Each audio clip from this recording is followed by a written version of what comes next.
The fourth line of defense that is used as an immunosuppressant agent are the antiproliferative drugs. Can anybody tell me the name of it? Azathioprine, and it is anti-metabolite drug. Yes, azathioprine, and you can remember it by the mnemonic astronaut police. It is called as anti-metabolite drug because it interferes with the activities of the metabolic system.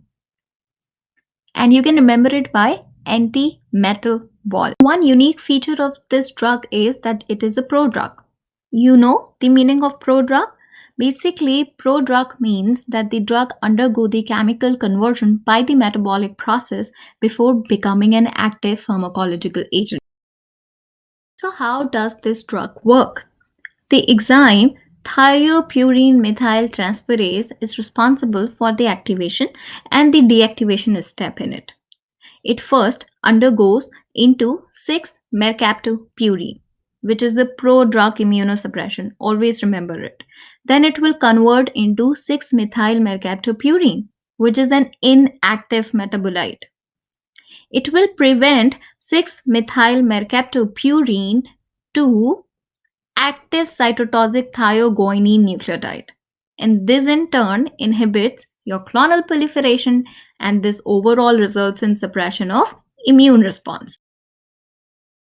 Azathioprine is given under the name of Immuran.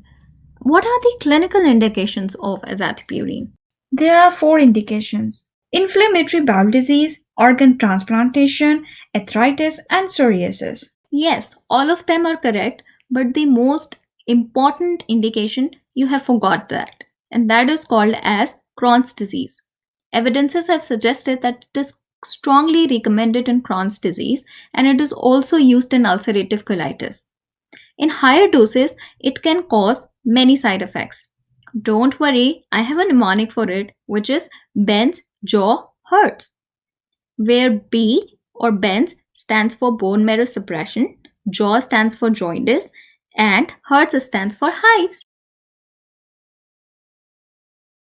Mycophenolate mofetil, an other immunosuppressant, which is used at the prophylaxis of heart and kidney transplant. Can anybody tell me what is the name of active metabolite of mycophenolate? That's an easy one: mycophenolic acid. That's right.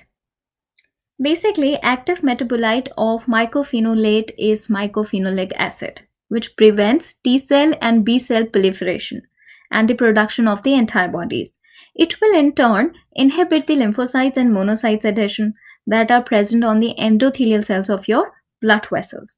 And by the way, let me tell you that this is a normal part of the inflammation, which is prevented, and in turn, it will inhibit de novo purine biosynthesis that promotes immune cell proliferation by inhibiting inosine monophosphate dehydrogenase, which is an enzyme, and it will in turn transform inosine monophosphate to xanthine monophosphate.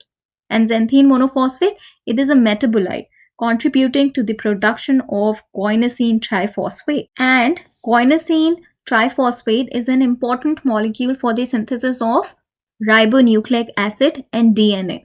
And as a result of this overall mechanism, it inhibits peroxynitrate molecule, which inhibits inflammation and in turn suppresses the immune response. Oh no, it is really difficult. I know it's difficult, so we can make it easy by a mnemonic. Men makes ice cream game interesting for people. So, MEN stands for mycophenolic acid. Makes stands for monophosphate dehydrogenase. Ice cream stands for inhibits. Game stands for guanosine nucleotide. And interesting stands for impede. People stands for peroxynitrate that inhibits your inflammation. So 6 steps that makes the mechanism of mycophenolate really easy. Heavy doses of mycophenolate mofetil produces serious side effects. Let's remember these side effects with a mnemonic. Go New Bank of California, where G stands for GI disturbance, New stands for nephritis, which is the inflammation of nephrons of kidney. Bank stands for bone marrow suppression, and California stands for carcinogenicity. Easy. But can anybody tell me that what is the most common And serious side effect of mycophenolate. I think bone marrow suppression. That's right. Bone marrow suppression is the most recurring side effect of mycophenolate mofetil, and the serious one too.